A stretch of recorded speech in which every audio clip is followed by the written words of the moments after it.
Le tuto du jour, comment utiliser le bâtonnet de résine Boning pour coller vos pointes, vos lames, vos inserts. Alors, si vous regardez là, il y a un petit raccord. Le modèle que j'utilisais était devenu un petit peu trop court, donc je l'ai collé sur un bâtonnet neuf qui me permet de tout utiliser et pas avoir de perte. Ce qu'il faut surtout retenir, c'est que pour que le collage soit bien résistant, il faut que la résine soit utilisée à la bonne température. Si elle est trop chaude, elle va commencer à brunir, à faire des bulles, à noircir. C'est trop chaud, ça ne collera pas, elle sera détériorée, elle sera abîmée.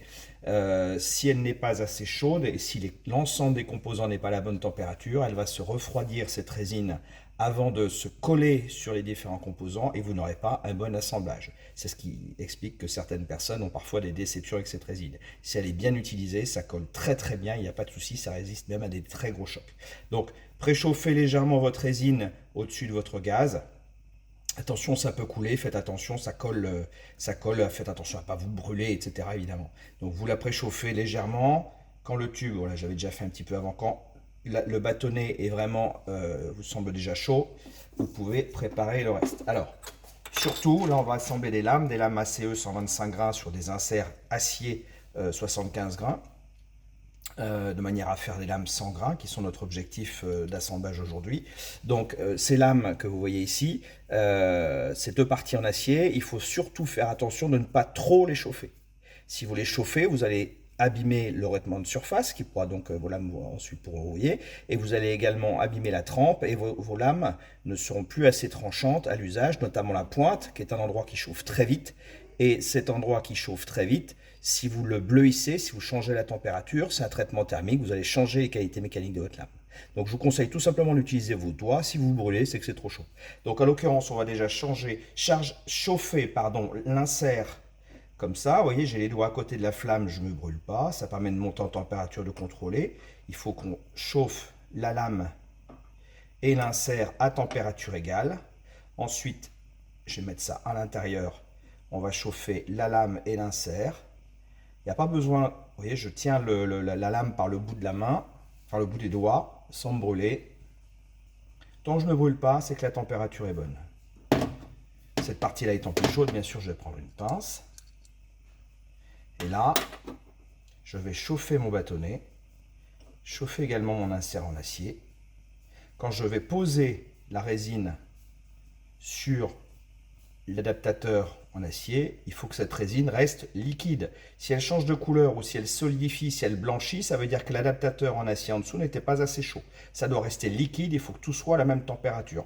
Si c'est pas liquide, c'est que c'est pas assez chaud et ça collera pas. Attention, si vous chauffez de nouveau comme je suis en train de le faire là, il ne faut pas trop chauffer, il ne faut pas que ça brunisse, que ça caramélise, sinon vous allez abîmer votre colle, votre résine. Donc là, je chauffe un petit peu, je m'assure que je tourne. Vous voyez, on voit que la résine ici sort à l'extérieur du cône, ça veut dire que tout est bien liquide, tous les interstices vont bien se remplir, ça va bien se coller. Ensuite, juste, je mets une petite pression pour être sûr que là, j'ai vraiment le cône de la lame et le cône de l'adaptateur qui sont bien forcés l'un sur l'autre, qu'il n'y ait pas de mauvais alignement. Et ensuite, tout simplement, je vais tremper ma lame dans un bol d'eau très froide pour refroidir brutalement la résine.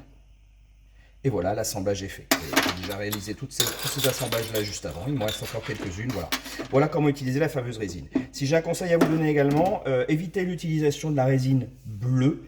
Sa température de fusion est très basse. Elle est tellement basse qu'en fait, la simple température de friction d'une flèche qui rentre dans une cible en mousse, la friction de la flèche qui rentre dans la mousse suffit à être suffisamment chaud pour que la pointe puisse se décoller de votre flèche. Donc vous allez perdre des pointes d'entraînement, notamment sur les fubois ou les pointes collées à l'intérieur des tubes.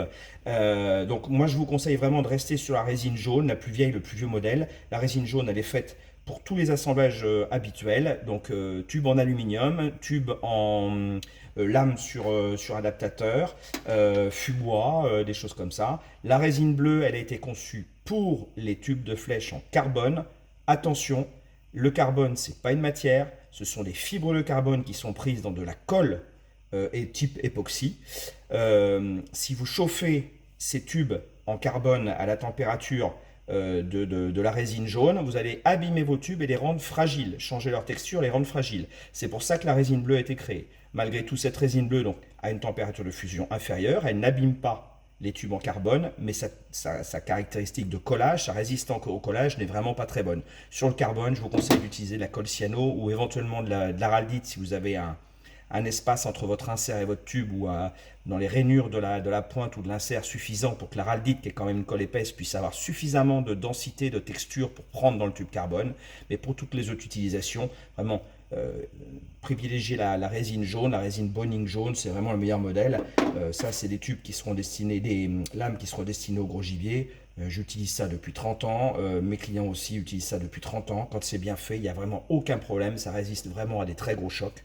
Il n'y a aucun souci, ça résiste. Vous voyez, celle-là, elle est collée. Il y a une bavure qui reste au bord de l'adaptateur ici. Bah, après, vous pouvez soit avec l'ongle l'enlever, voilà, c'est encore un petit peu, c'est pas assez refroidi, c'est encore un peu trop tendre. Quand la résine va avoir refroidi, elle va devenir cassante, vous prenez un petit cutter, quelque chose comme ça, vous enlevez le surplus et c'est utilisable quasiment immédiatement. Même sur le terrain, si vous campez, si vous êtes en montagne, vous avez besoin de faire des modifications, une flamme, un briquet, quelque chose comme ça, et vous pouvez faire ces assemblages sans aucun souci, ça tient très très vite. À bientôt les amis.